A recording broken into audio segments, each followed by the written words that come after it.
in this video, I am going to be reviewing a pen I've been excited for since I first saw it was coming out. Let's go straight into it. We have the Sheaffer 100 Coffee Edition. With the packaging, you have some nice imagery that makes you think of coffee. You also have this quote that I think is really clever. It says, "the right kind of coffee." I think that's really good. Nothing really on any other side. You take off the slipcase cover. You have a brown box, which kind of has some green to it, with gold font to say Sheaffer. This is my first Sheaffer pen, so I'm not too familiar with the company. Inside, you have a tag that shows this pen and their socials, if you want to follow them. You also have more information and a quote from the company. I'll let you pause it if you want to read that. Then we have the pen. We have instructions on the pen, how to fill it. You also have 2 ink cartridges, one that is black, one that looks to be blue. It is a metal lacquered body with rose gold trim and rose gold steel nib. They say rose gold, but I honestly, maybe it's because it's next to brown and it's reflecting it, but I see a lot of brown in this metal accent. This is my first Sheaffer. That being said, I know that this is like a staple of their pens. You get a white dot on the clip, or I don't know if they're always white, but I know you get the dot on the clip.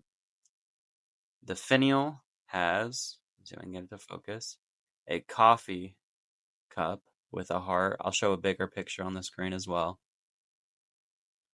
The cap is just a pull cap. It does click. Let's see here. Let me do that again.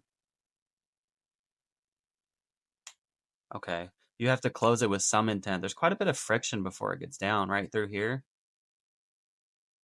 And then it clicks. So that's interesting. I've never seen that before. The nib is a medium nib. It is stamped with an M on there with the same matching accents as the grip. The grip is a stainless steel grip. It feels smooth, but not like the traditional smooth. I still have felt some form of friction against my hand, so I don't feel like this would be sliding out of my hand anytime soon. Let's see how the ombre looks. Okay, so it does pose just fine. And then the ombre effect still pretty much works. Gets a little dark in the center, then lightens to the top.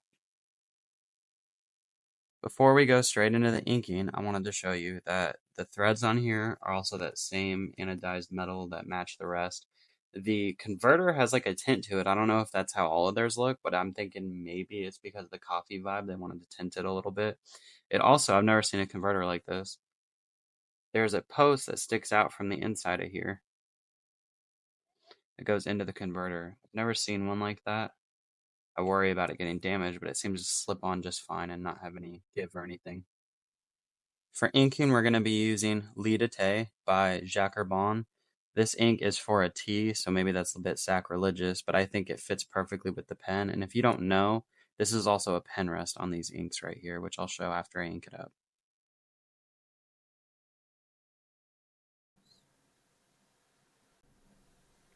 For the writing sample, I'm going to be using my Rhodia notepad. This is the one with the white cover that is a bigger size and it's lined paper.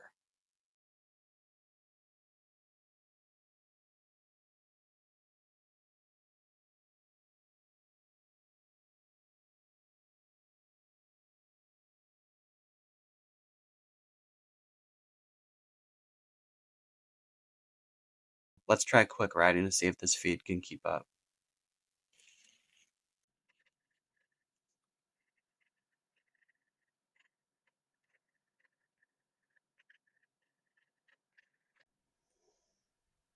As far as normal writing goes, there was no issue. There was a slight lightness on the K here, but I think that was me. I think maybe I lifted my hand a little soon.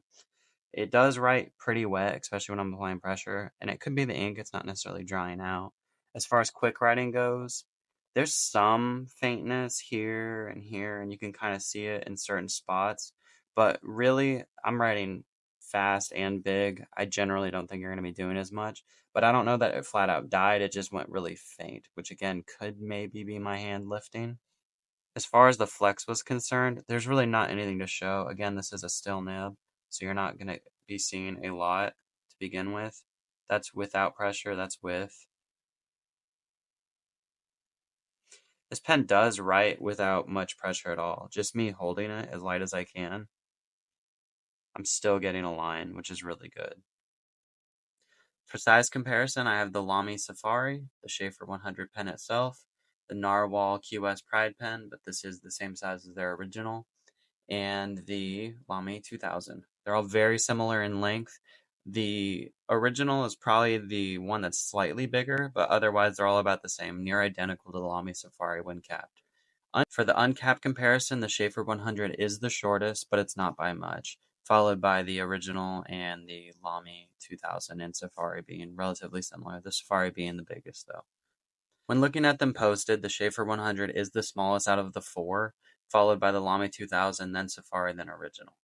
This pen itself does have a sleek profile, so I could see people using this as a pocket pen. It's relatively more narrow than the rest, but not so narrow that I feel like my hands are getting scrunched in here to use it. A few last points on here before I end the review. I want to talk about the clip. It is relatively a stiff clip. It does take quite a bit of pressure to lift that thing up. And then the cap, I showed this earlier, it's a bit unique in the way it works. So as you put it on, when you get to about this point, the last spot of give, it takes some good amount of pressure to get it the rest of the way. I don't think that's of much concern being a smaller nib like that. I think it fits in here fine. I don't feel like I'm going to damage anything, but it is unique in the sense that it takes that much pressure to get it to fully depress and click on there. In conclusion, how do I feel about this pen? I think I would highly recommend this pen. I like the theme, the packaging's great, the finial is unique and totally matches everything else. The accents all look fantastic with the pen. It makes it a complete package. I don't know if I mentioned this earlier too, the price point is great for this pen. You're looking at $51.96 on Goulet Pens, that's where I bought it, before tax. To get a complete package with special box, special finials, I mean, you don't really get that often for that price point. That being said, thanks for watching. Be sure to like, comment, and subscribe down below.